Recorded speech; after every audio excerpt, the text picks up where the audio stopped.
It's InfoWars Nightly News. Be sure and check the website, InfoWarsNews.com and PrisonPlanet.tv/news.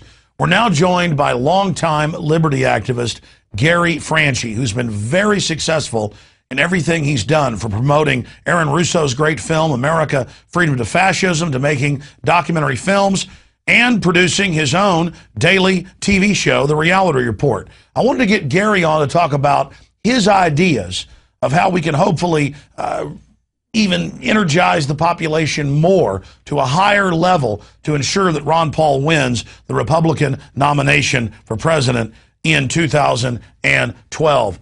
Gary, great to have you here with us, my friend. Alex, thanks for having me on this new format. Congratulations. Well, thank you. Congratulations on the work you've been doing as well. Liberty is rising, and tyranny is certainly freaking out about it.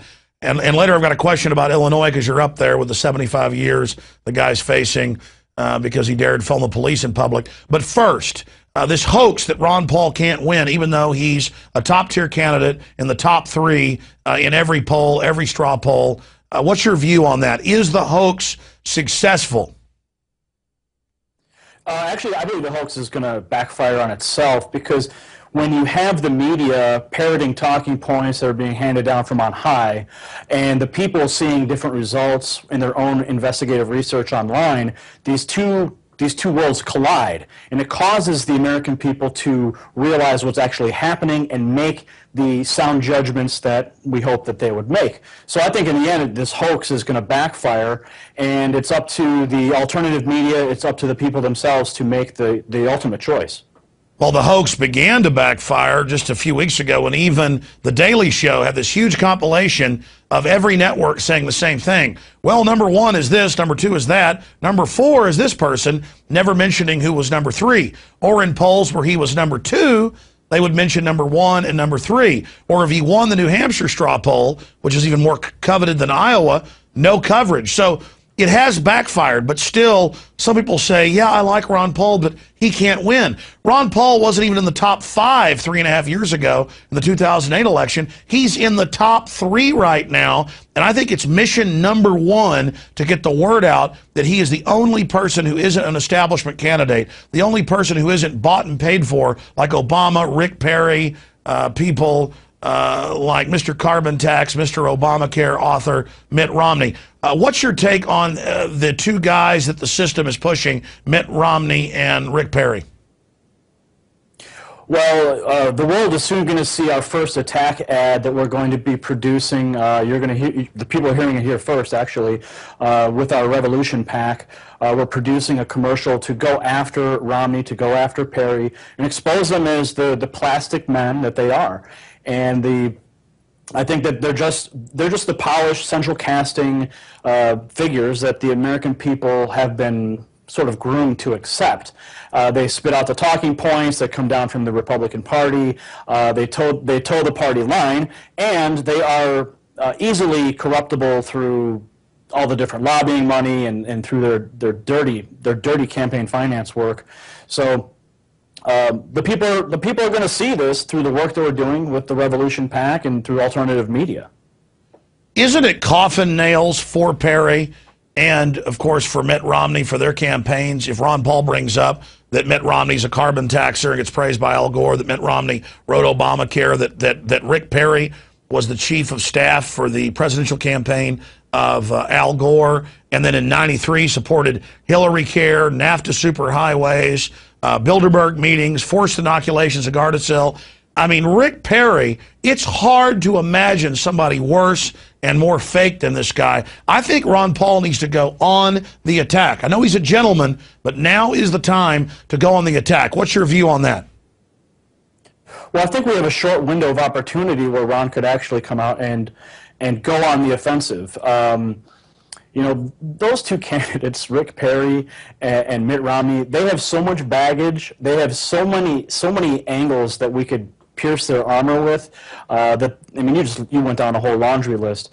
Ron Paul, I believe he should go on the attack, but I mean, there's two schools of thought. You know, taking the high road, and then there's people that can go on the offensive, like we can, through different media outlets, through different PACs and organizations. We can do the dirty work and the heavy lifting that Ron Paul just can't do. Well, I agree with that at a certain point, but when I had Ron Paul on the radio a few days ago, he said, look, I want their agenda and policies to speak for themselves. But I said, Congressman, respectfully, the public doesn't know. They think it's a joke that these guys are big carbon taxers and socialist Hillary care lovers. You need to get the word out. And he said, well, I do see your point. And so I think it's important for Ron Paul himself to come out against these guys. And when Ron Paul finally agreed with me was when I said, look at Rick Perry coming out and saying he's now against the Federal Reserve. This shows how successful the message of liberty has become, that Ron Paul isn't just some voice in the wilderness, that establishment neocons are now having to basically take on his political colorations. I think Ron will have an opportunity if his handlers allow him to take the gloves off.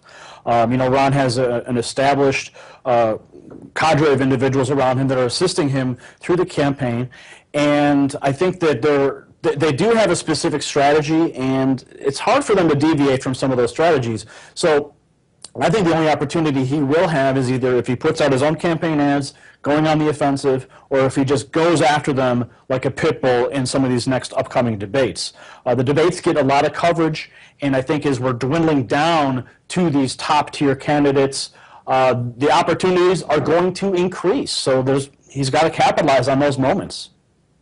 Well, he certainly does. It's just that Rick Perry and Mitt Romney are simply Barack Obama 2.0, another plastic, fake Ken doll whose real policies are the polar opposite of what they claim.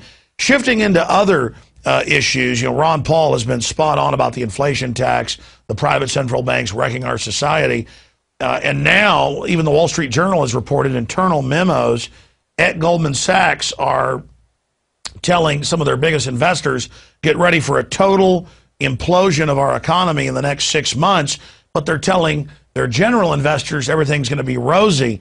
Does that concern you that even Goldman Sachs internally is talking about a total collapse of society?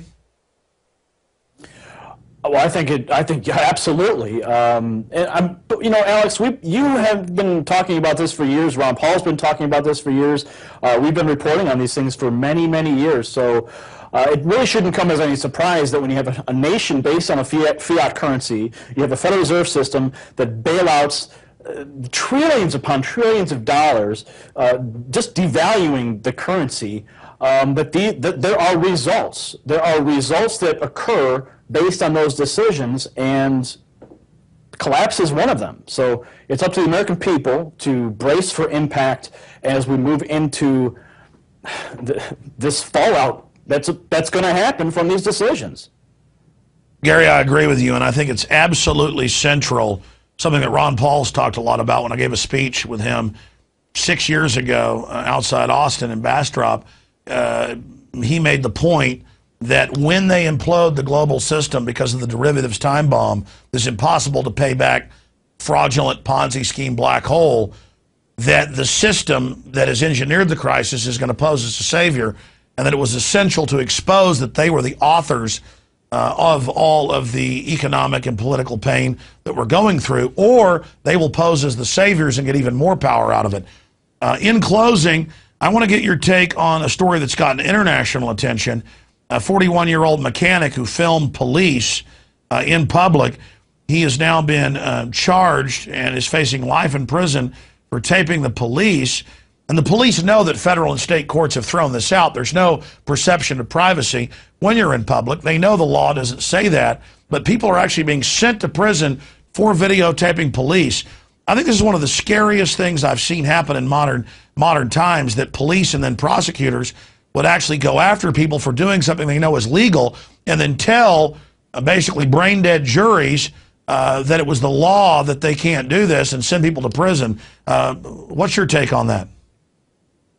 Well, the law they're using is the Illinois wiretap statute, and that states that you cannot videotape somebody and include audio.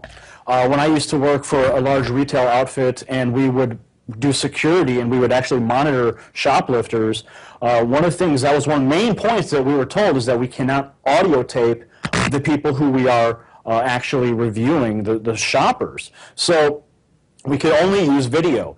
And now every single camera, every single iPhone or whatever you want to use records both. The only way to get around that situation in the state of Illinois is either change the law completely, or you have to wear a placard on you that says, I am not using audio, I'm only recording video. It's unfortunate that we have a day and age where police feel threatened. These are the people who are tasked to protect and serve us, and if we're not able to hold them accountable, if we're not able to record their civic duties and hold them accountable for it, then this nation is lost. So we have to attack the situation on multiple fronts by raising awareness for this statute itself that needs to be reversed. We also need to raise awareness that the police, if they're going to put cameras on us in every street corner, at every red light station, and on the dashboards of every police cruiser, if they're going to put cameras on us, then we have the equal right to put cameras on them in the same exact capacity. Well, Gary, so it's up to the American people to step up and fight this. Well, Gary, that's my point, is that according to the court rulings, I understand they're saying it's the law, but the truth is, in a private business, you can record audio and video. They're just claiming you don't have this right. And just like police have squad car videos and then audio mics on their ties or on their shirt, there's no perception of privacy. Wiretapping is going and tapping into somebody's phone line, or wiretapping is planting recording devices in somebody's house where there's privacy. And that's why it's being thrown out of court. But it's really a scary phenomenon. Well, Gary, thank you so much. Thank you so much for joining us tonight. Go ahead and make your point. I was just going to say they're misapplying the law by stating that the wiretapping is being done through a camera with a microphone, and you just stated that it has to be done through a telephone of some sort. Exactly. That's what's scary about this, is that they know the courts have been throwing this out for years with 12 states trying this, and the system doesn't care. They just keep going and going and going. Well, folks can find out more at your different websites. Tell us about the Reality Report briefly, and then also the new political PAC you've set up to try to run ads nationally going after those that are demonizing Ron Paul.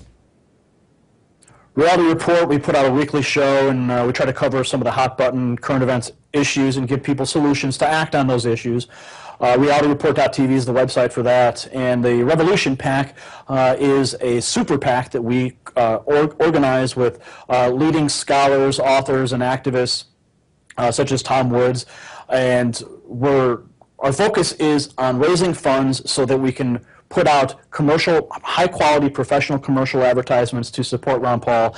And the beautiful thing about our Super PAC is that we can accept unlimited donations. There's no cap on how much an individual, corporation, or organization can donate to us. So we have a great opportunity to raise literally millions upon millions of dollars from wealthy individuals. So we hope that people out there will seek us out, go to revolutionpac.com, and support our efforts to get Ron Paul into the White House.